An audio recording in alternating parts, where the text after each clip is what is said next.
Fiel é Deus para terminar.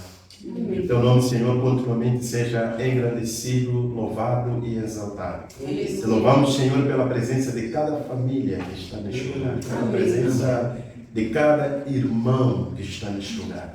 Queremos dizer o nosso obrigado, pois queremos que é através do Teu Espírito que esses homens e mulheres foram atraídos a esta casa, para vir Te louvar e Te exaltar. Conceda-nos os ouvidos espirituais, de modo que a gente entenda a Tua vontade, a Tua palavra, simplesmente a Tua palavra, nesta manhã tão maravilhosa. Oramos agradecidos em nome de Jesus. Amém. Amém. Louvado seja o Senhor.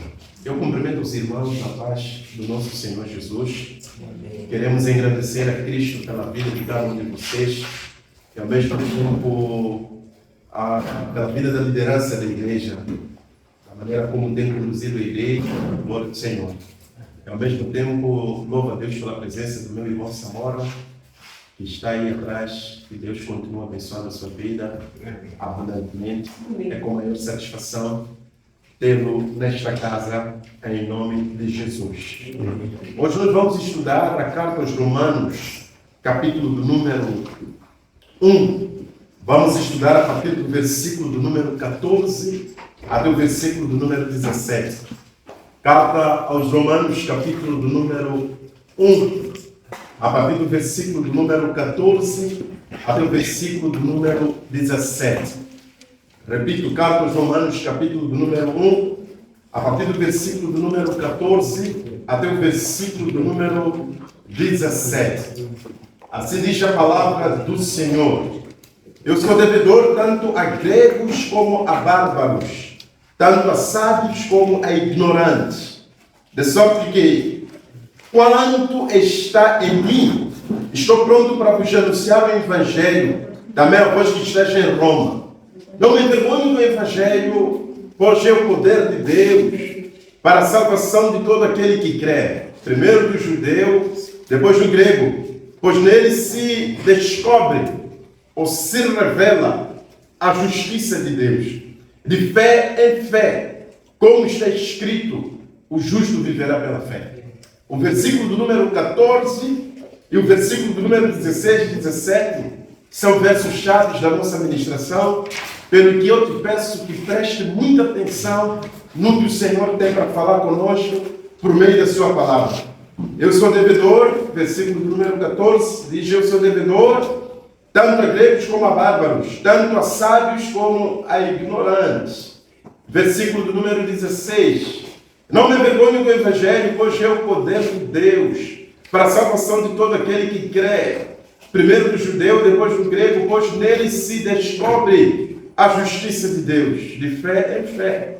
Como está escrito, o justo viverá pela fé. Palavra pontual, fundamental nas nossas vidas, que de facto nos desafia a não parar no mesmo lugar e ou por outra diríamos a entender a vontade de Deus nas nossas vidas, no que tens a ser missionário e ou no que tens a ser um verdadeiro discípulo, que da melhor forma possível, aonde você coloca a planta do seu pé, você representa e não só entende que existe uma dívida, conforme a Bíblia deixa bem claro para nós, a partir do versículo 14, que eu devo pagar ao mundo. Ao mundo falo das pessoas que estão ao nosso redor, pessoas que ainda não foram alcançados pelo poder do Evangelho. É muito importante que os irmãos tenham ciência e conhecimento que esta carta ela foi escrita pelo apóstolo Paulo.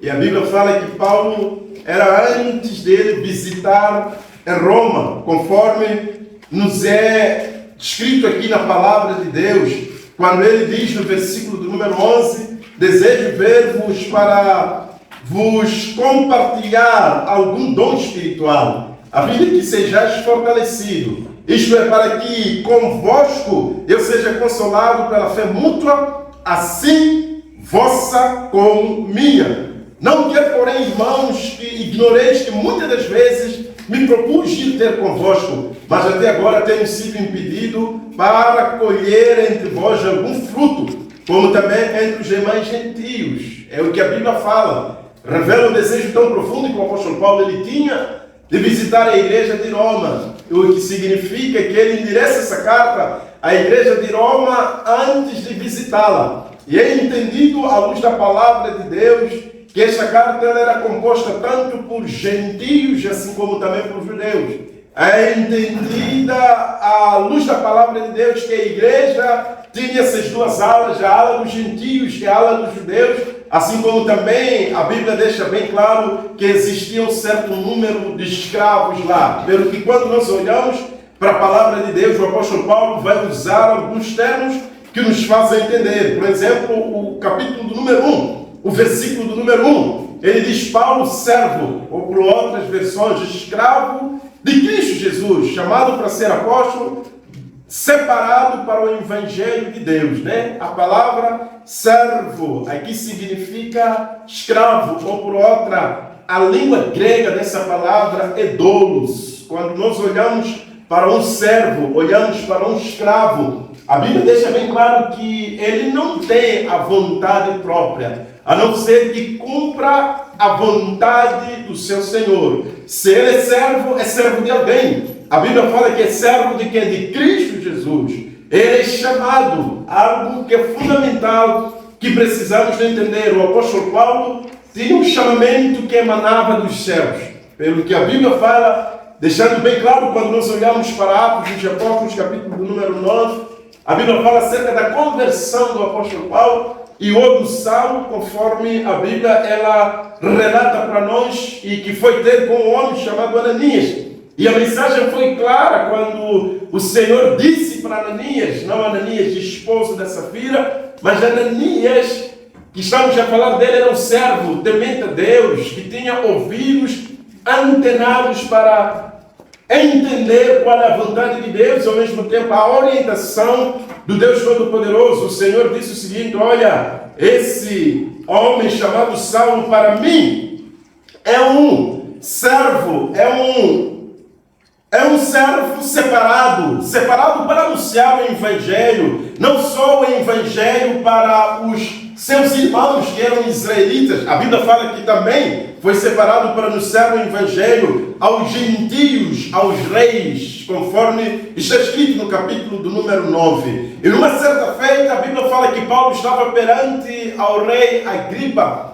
onde ele falava em defesa do seu ministério, o facto dele ter sido chamado pela pessoa do nosso Senhor Jesus, que lhe apareceu ao meio-dia. Ele disse para o rei Agripa, eu não fui desobediente à visão celestial, porque o Senhor ele me chamou com uma missão específica. E essa missão específica, conforme a Bíblia fala, era de converter as pessoas do reino das trevas para o reino da luz, do poder de Satanás para o poder de Deus. Foi chamado Paulo, conforme a Bíblia fala e deixa bem claro para nós, como testemunha do Evangelho da Graça. Pelo que quando nós olhamos numa certa feita, o apóstolo Paulo, estando com os presbíteros de Mileto, ele disse o seguinte: eu não tenho a minha vida por preciosa, a não ser que eu cumpra o ministério que me foi confiado como testemunha do Evangelho da Graça. E na carta aos Coríntios,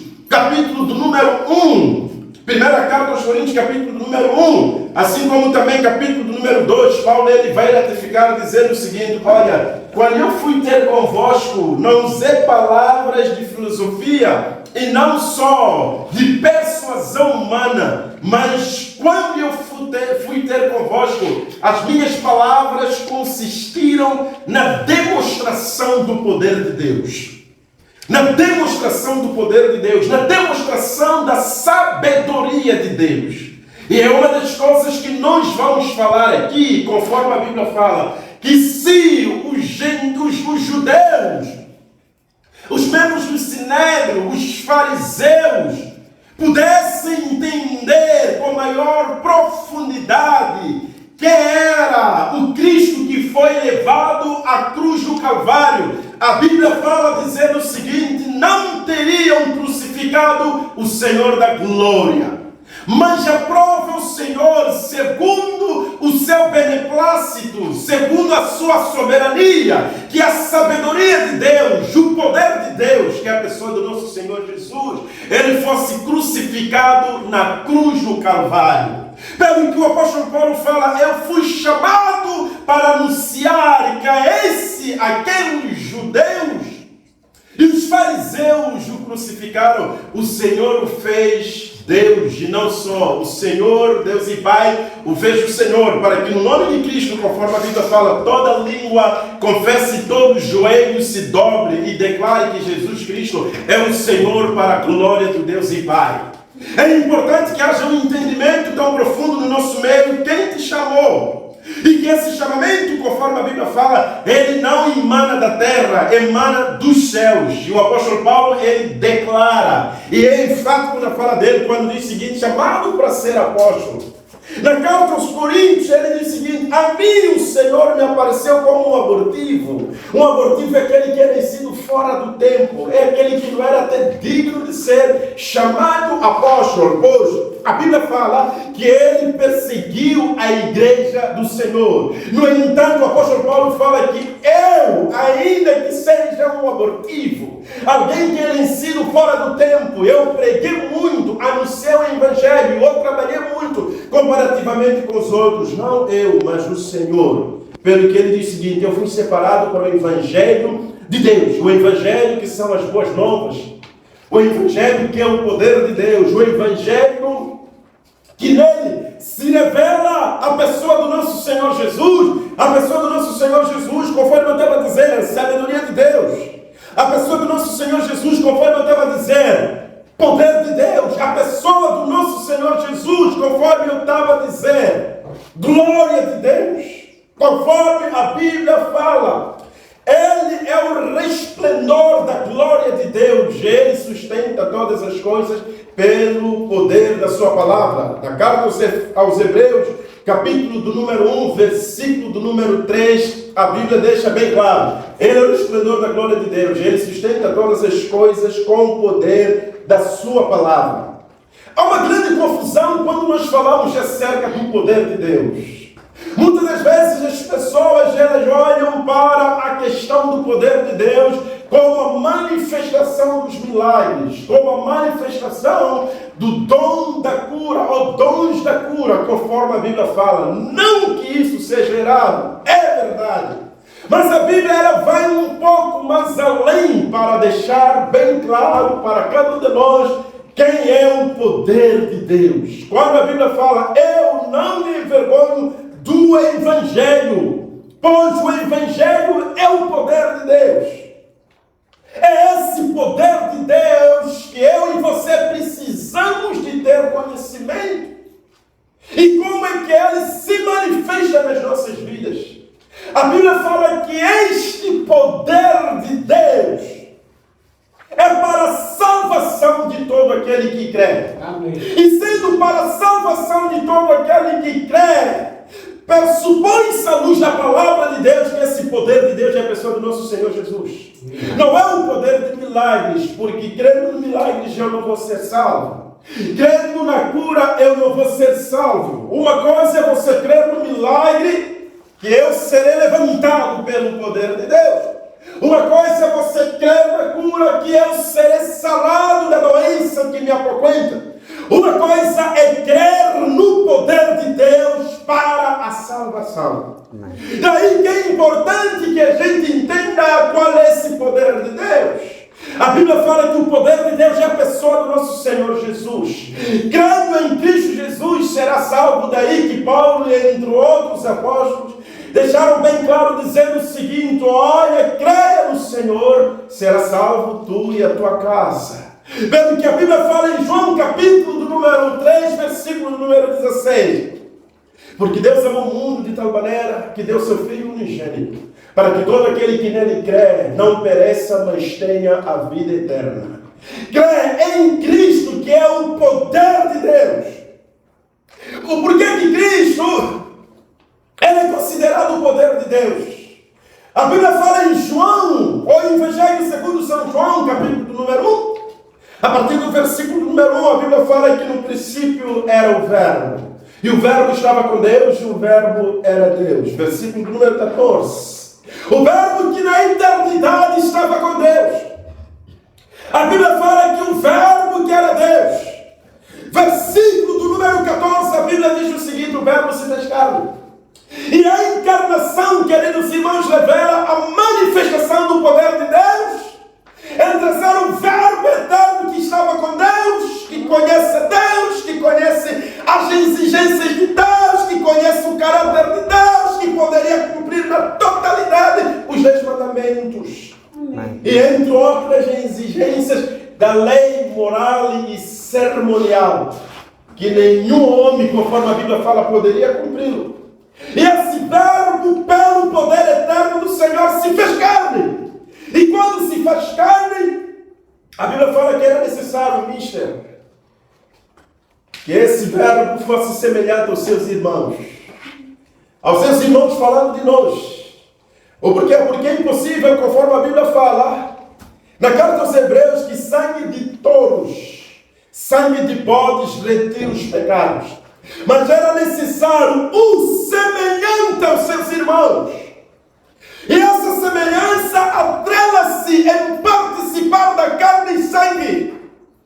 Atrela-se não somente em participar da carne e sangue. O verbo eterno de Deus, quando ele se faz carne, a natureza humana, ela estava sujeita à morte. O porquê que estava sujeita à morte? Porque era necessário que houvesse derramamento do sangue. E por meio desse derramamento do sangue, conforme a Bíblia fala, eu e você fôssemos resgatados. Pois a Bíblia fala que sem o derramamento de sangue não há remissão de pecados.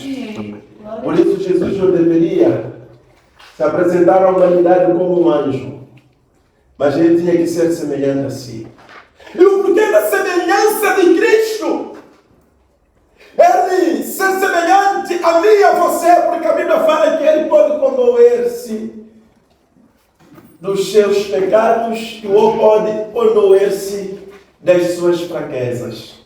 A Bíblia fala na carta aos Hebreus, capítulo do número 4, a partir do versículo 15 em diante, ou 14 em diante. Irmãos, nós temos um sumo sacerdote, um que como nós foi tentado em tudo, mas ele não tinha pecado e não caiu no pecado. E se foi tentado em tudo, ele venceu tudo aquilo que você possa imaginar na sua vida. Toda tentação que você possa atravessar na sua vida, ele foi tentado. E mais do que aquilo que você possa imaginar, a Bíblia fala que ele não caiu em pecado. Pelo que a Bíblia fala que esse sumo sacerdote, ele pode condoer-se das nossas fraquezas. E tendo conhecimento e ciência de que temos um sumo sacerdote que pode condoer-se das nossas fraquezas, a Bíblia fala dizendo o seguinte: irmãos, aproximemo-nos, acheguemo-nos diante do trono da graça para que possamos alcançar misericórdia no tempo oportuno, no tempo em que nós precisamos, porque o poder de Deus para a salvação, ele está à disposição na minha e na sua vida, em nome de Jesus. Amém. Por que ele é o poder de Deus? Porque a Bíblia fala que durante o seu ministério e a morte de cruz, aonde ele disse: Eli, lama sabachthani, por que Deus meu, por que tu me desamparaste? A Bíblia fala que era necessário, pois o Cordeiro de Deus foi morto desde a fundação do mundo. Era necessário, conforme Elias e Moisés disseram a Jesus no monte da transfiguração: não tenha medo, anima-te. É importante que você desça até Jerusalém, para que se cumpra aquilo que está escrito ao seu respeito, que moras na cruz, e que ao terceiro dia, conforme a Bíblia fala, iria ressuscitar. Por isso nós declaramos que esse poder de Deus que é para a salvação, a morte não pôde detê-lo ou retê-lo. A Bíblia fala que ao terceiro dia ele ressuscitou dentre os mortos. Passado 40 dias, ele ascende para os céus, onde ele está sentado à destra da majestade do Pai, e intercede por nós em nome de Jesus. Amém. A Bíblia fala que não só ascende para os céus, assenta-se nas regiões celestiais. Há dias eu estava a pregar para os irmãos que Ele também nos eleva espiritualmente. Estamos assentados com Cristo nas regiões celestiais. Amém. E Paulo, tendo ciência e conhecimento, maravilhado com a pessoa do nosso Senhor Jesus, maravilhado das mudanças radicais que aconteceram no coração dele, porque ele creu em Cristo, que é o poder de Deus. Ele creu na sabedoria de Deus. Ele creu naquele que tinha e tem e sempre terá poder de resgatar as pessoas do reino das trevas e do reino da luz. Ele diz o seguinte: olha, eu não me envergonho do Evangelho. Eu não me envergonho do Evangelho. Eu não me envergonho das boas novas. Eu não me envergonho porque no Evangelho, do Gênesis ao Apocalipse, que é considerado o Evangelho, lá está manifesta a pessoa do nosso Senhor Jesus. O meio pelo qual a humanidade ela pode voltar a ter comunhão perfeita com o Senhor. O meio pelo qual a humanidade que está distante de Deus pode de novo voltar a ter comunhão com o Criador, com Yahweh, com Eu Sou. Ele entende que esse meio, ele entende que o mediador, ele entende que o único que é a solução deste mundo para a salvação e uma perfeita comunhão com Deus é a pessoa do nosso Senhor Jesus. Ele disse: eu não me envergonho dele, porque ele operou na minha vida grandes milagres. E o grande milagre que nós estamos a referenciar nesta manhã tão maravilhosa é o milagre da salvação. É interessante que ele fala dizendo o seguinte: olha, é o poder de Deus para a salvação de todo aquele que crê. A Bíblia fala que não é para todos, mas é para aqueles que creem. A Bíblia fala que é para aqueles que, segundo as misericórdias do Senhor, lhes é dado a graça de crer. A Bíblia não diz: é o poder de Deus para a salvação de todos. A Bíblia vai incrementar uma palavra que é de extrema importância, que é salvação para aquele que crê. O que significa que alguns não crerão. É óbvio. Vou te provar biblicamente. João capítulo do número 1, versículo do número 11 e 12. A Bíblia fala que Jesus veio para o que era seu, e os seus não receberam. Mas a todos quanto receberam, veio para o que era seu, e os seus não receberam. Mas a todos quanto receberam, deu-lhes o poder e a prerrogativa de serem chamados filhos de Deus. Por isso a salvação é para aquele que crê. O Evangelho, ele pode ser, e é, sim, será, até a vida da pessoa do nosso Senhor Jesus, anunciado para todos. Mas nem todos, conforme a Bíblia fala, o receberão. Mas a Bíblia fala que dentre esses todos, existirá um número que irá o receber. E o recebendo, a Bíblia fala que lhes é dado a prerrogativa de serem chamados filhos de Deus. A saber, os que não nasceram da vontade da carne, os que não nasceram da vontade do homem, os que não nasceram da vontade de um líder religioso, os que não nasceram da vontade nem da presidência, os que nasceram conforme a Bíblia fala da vontade de Deus. O novo nascimento na sua vida, a salvação que você hoje alegra-se e alguns também irão se alegrar. A Bíblia fala que nasceram da vontade de Deus. Amém. E Jesus, ele foi enfático quando falava para um homem chamado Nicodemos, que aquele que é nascido de carne é carne, mas aquele que é nascido do Espírito é Espírito. O vento sopra para onde quer. Não sabes de onde vem e nem para onde vai. Mas é assim que acontece com aqueles que são nascidos de Deus. Na verdade, te digo, Nicodemos, que se não nascer da água e do Espírito, não pode ver o reino de Deus. Poder de Deus. Jesus diz. Poder de Deus para a salvação de todo aquele que nele crê. A Bíblia fala do judeu. Porque Cristo, primeiramente, quando ele vem anunciar o Evangelho, anuncia aos judeus. De tal maneira que uma mulher cananeia, a Bíblia fala dizendo o seguinte, que a filha padecia de uma enfermidade, ou o filho padecia de uma certa enfermidade, pelo que quando foi ter com a pessoa do nosso Senhor Jesus, ele disse o seguinte, olha, Sara, cura o meu filho, que está padecendo de uma enfermidade. Jesus disse o seguinte, olha, não é bom dar a comida dos filhos aos cachorrinhos. Porque os gentios eram considerados cachorros. Naquele momento, porque a palavra, primeiramente, tinha que ser anunciada aos judeus. E aquela mulher disse, até os cachorrinhos comem das migalhas que caem da mesa do seu Senhor. E Jesus ficou completamente maravilhado da fé que comoveu aquela senhora. E Jesus ficou comovido, com certeza, ele disse que o seu filho já está curado. Amém. A Bíblia fala, primeiro do judeu. Mas naquele momento o coração de Cristo foi comovido para o gentio, que era cananeio. E o Evangelho, conforme a Bíblia fala, a posterior ele é anunciado para Samaria, Judeia e até os confins da terra. Paulo diz que desse Evangelho que é o poder de Deus para a salvação do judeu, assim como também do grego. E quando nós estudamos o Evangelho, a Bíblia fala que é nele que se revela a justiça de Deus. Paulo ele é muito enfático quando fala sobre a questão da justiça de Deus.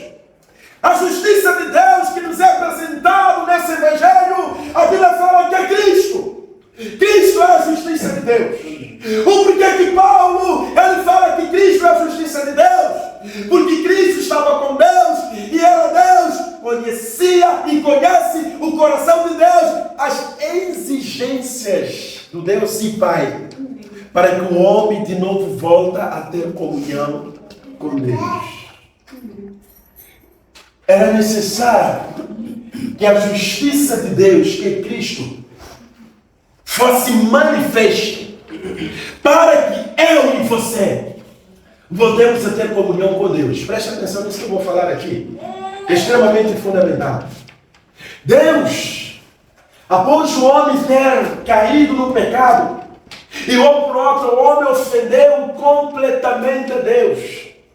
Pelo que para que o homem de novo voltasse a ter comunhão perfeita com Deus, era necessário que a justiça de Deus fosse satisfeita. No entanto, a Bíblia deixa bem claro que nenhum ser humano na terra e nem nenhum dos anjos poderia satisfazer a justiça de Deus.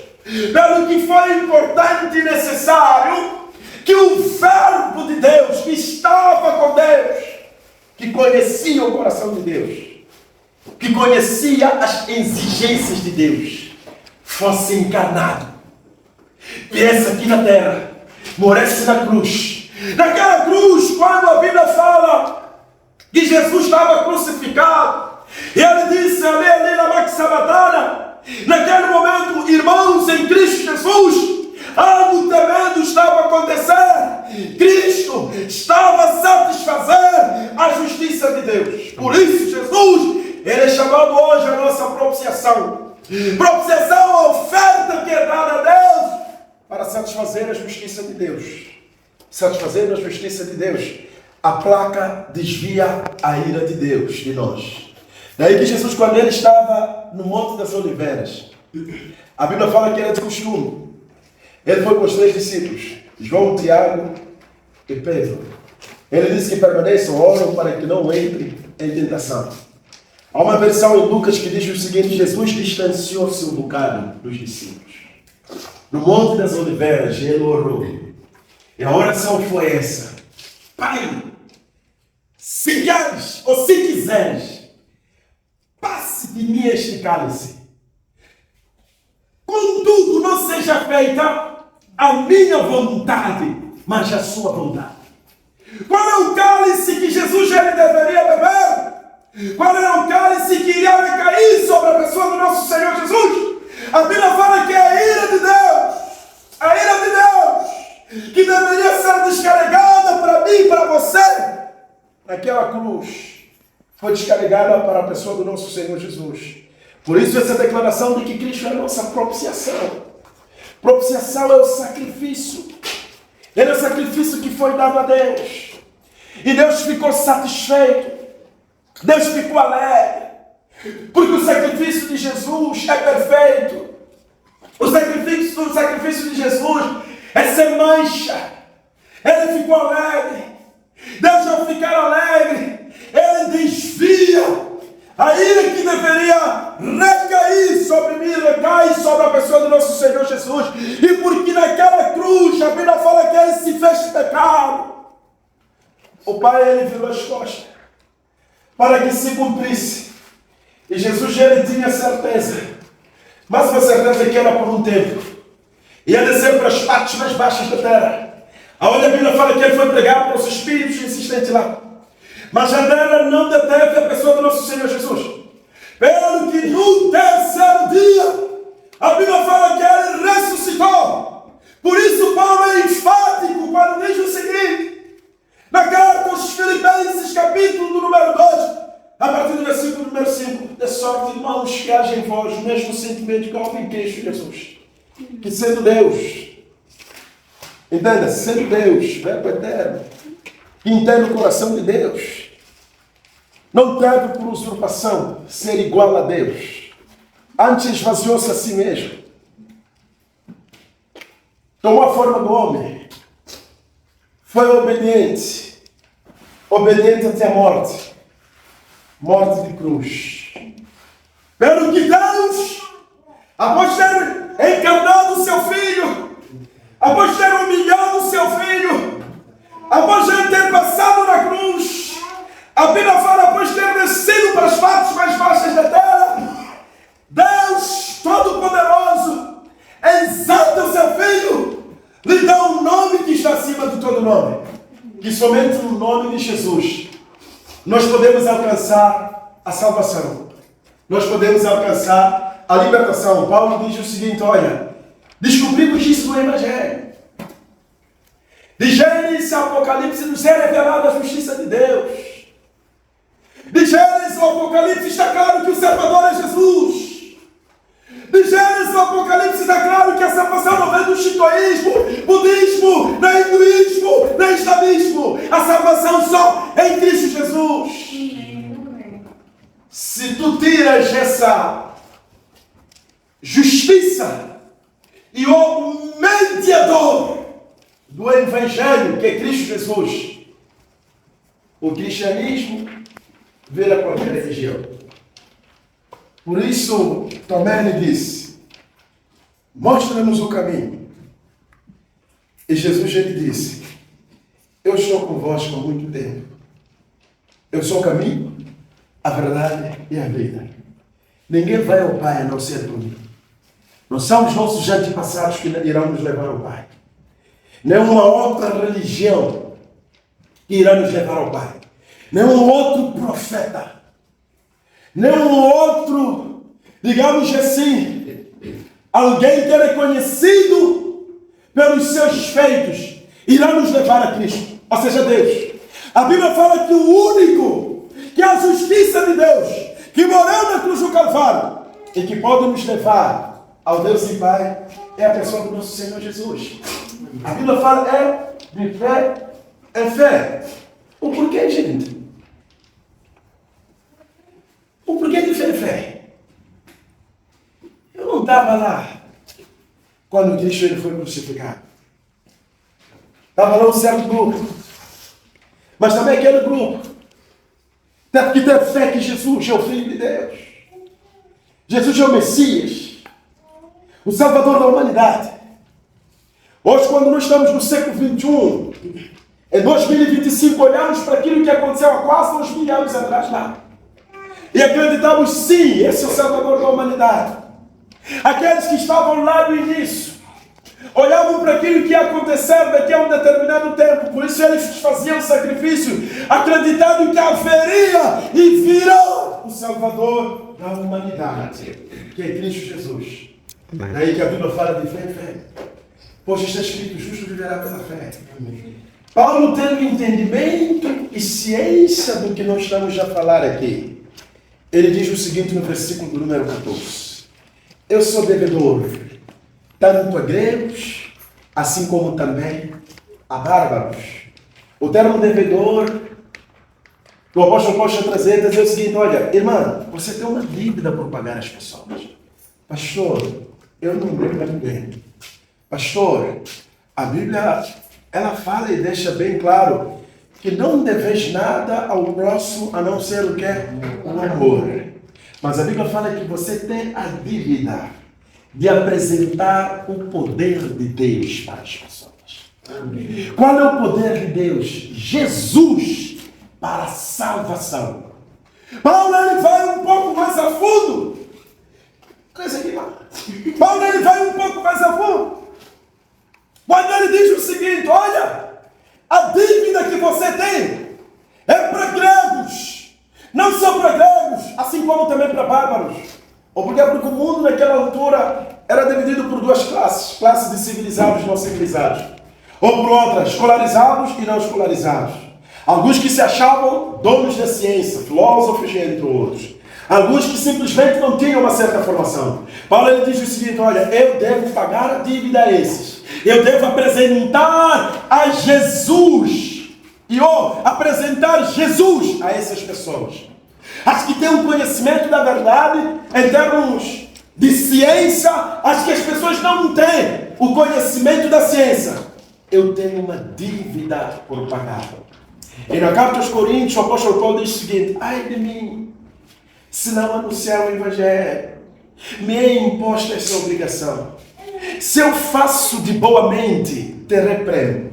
Mas simplesmente se é por uma obrigação, me é confiada uma dispensação. Mas maldito seja eu, se não anunciar o Evangelho. Maldito seja cada um de vocês, se não anunciar o Evangelho. Se não entender que você tem uma dívida. Eu dizia, quando nós andamos no chapa, caminhamos pela casa, entre as nossas famílias, nas nossas reuniões, os que ainda não estão salvos dizem o seguinte, inconscientemente: paga a minha dívida, paga a minha dívida. Você pergunta: o que eu tenho para te pagar? Me paga a dívida. Você tem uma resolução para o meu problema. O poder de Deus. Mas qual é esse poder de Deus? Jesus. Daí que Paulo, ele continua dizendo o seguinte: não só para bárbaros e gregos, mas também para ignorantes e sábios, as nossas velhas, os meninos que não têm escolaridade, aqueles que acham que são os PhDs, os mestrados, os licenciados. Nós devemos pagar a dívida, fazer entender o seguinte: que esse canudo sim te dá o privilégio de você ser um doutor, de você ser um engenheiro. Mas eu vou te dizer algo que é extremamente importante. Jesus Cristo Nazareno, ele te dará a prerrogativa de ser chamado Filho de Deus. Amém. É a igreja que deve pagar. Há muita gente no nosso meio, que não vai pagar a dívida. Há muita gente no nosso meio que perdeu foco. Há muita gente no nosso meio que perdeu ao longo do tempo a chama. Há muita gente no nosso meio que acabou ficando na sombra da bananeira. Eu não evangelizo mais nem pela sua vida e nem pela sua boca. Mas eu vim nesta manhã tão maravilhosa para dizer que você é um devedor. Maldito seja você se não anunciar o Evangelho. Porque desde o momento em que você foi salvo, incumbido uma determinada missão, o Senhor te confiou essa missão, te confiou o ministério da reconciliação. E aí eu quero falar para todos os irmãos que estão aqui. Usa todos os recursos que estão ao seu dispor, auxilia.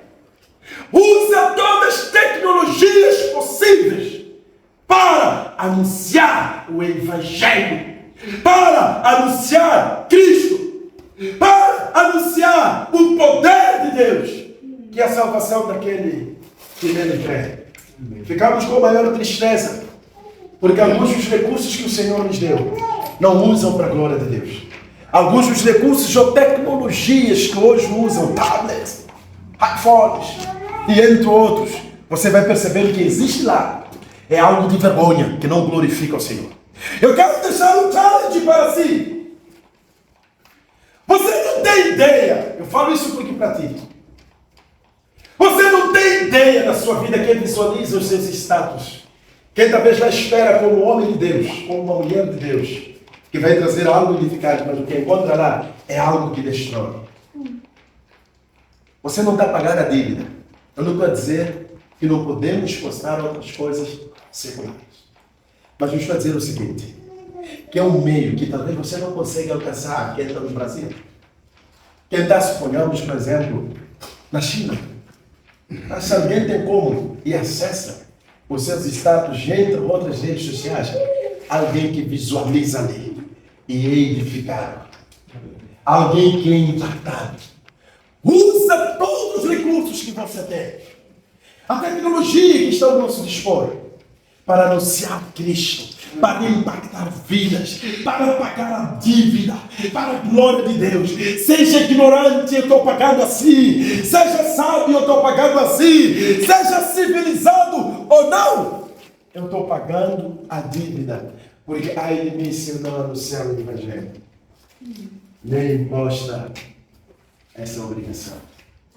Coloco esse desafio para a amada igreja, para cada jovem que está neste lugar, a mudar a sua maneira de pensar, alinhar a sua mente à luz da palavra de Deus, entendendo que enquanto você estiver vivo, Deus ele te dá mais um dia, mais um ano, mais uma oportunidade de vida para você, em nome de Jesus Cristo, o Nazareno, pagar a dívida das pessoas, para que possa chegar aquele dia que o próprio Paulo disse: combati o bom combate, terminei com a carreira, guardei a fé. Agora a coroa da justiça está guardada para mim. Não só para mim, mas também para aqueles que amam a segunda vinda de Cristo. Será que você está combatendo? Eu, pelo contrário. Não está combatendo muito mal. Coloca-se de pé, vamos orar. Inclina a tua cabeça.